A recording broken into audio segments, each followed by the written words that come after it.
আর দেশনেত্রী বেগম খালেদা জিয়া আল্লাহ প্রতিটা মসজিদে ওর রোগ মুক্তির জন্য আরা দোয়া চাই আল্লাহ যেন আরা যে দোয়ার উসিলে আল্লাহ ওর সুস্থতা দান করে।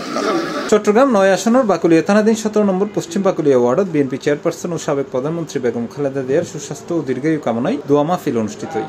স্থানীয় নেতাকর্মীর উদ্যোগে আয়োজিত কর্মসূচিত বিপুল সংখ্যক বিএনপি, যুবদল ও ছাত্রদল সহ বিভিন্ন অঙ্গ সংগঠনের নেতাকর্মী উপস্থিত আছে।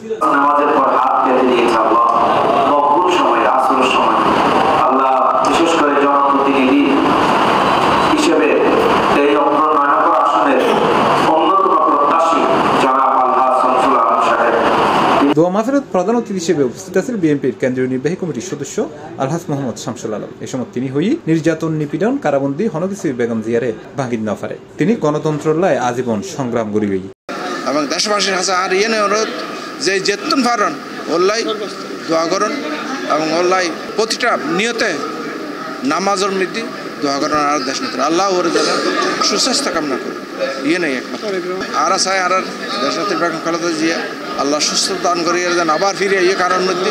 অনুষ্ঠানত বিশেষ অতিথি হিসেবে উপস্থিত আছেন নগর বিএনপির আহ্বায়ক কমিটির সদস্য একে খান। এছাড়াও দোয়া মাহফিলত উপস্থিত আছেন ১৭ নম্বর ওয়ার্ড বিএনপির সাবেক সভাপতি মোহাম্মদ সেকান্দর, আহ্বায়ক হাজী মোহাম্মদ ইমরান, সদস্য সচিব মহিউদ্দিন মিজান, সিনিয়র যুগ্ম আহ্বায়ক আব্দুল কাদের, বি ইউনিট বিএনপির সভাপতি শেখ আলাউদ্দিন, ওয়ার্ড স্বেচ্ছাসেবক দলের সভাপতি এমএ চৌধুরী বাবলু, সদস্য সচিব মোহাম্মদ ফারুক সয়, যুবদল ও ছাত্র দলের অসংখ্য নেতাকর্মী।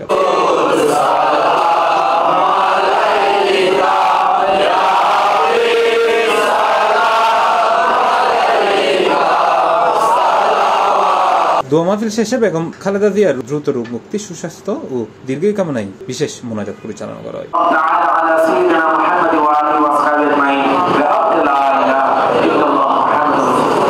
C plus TV, Chittagong.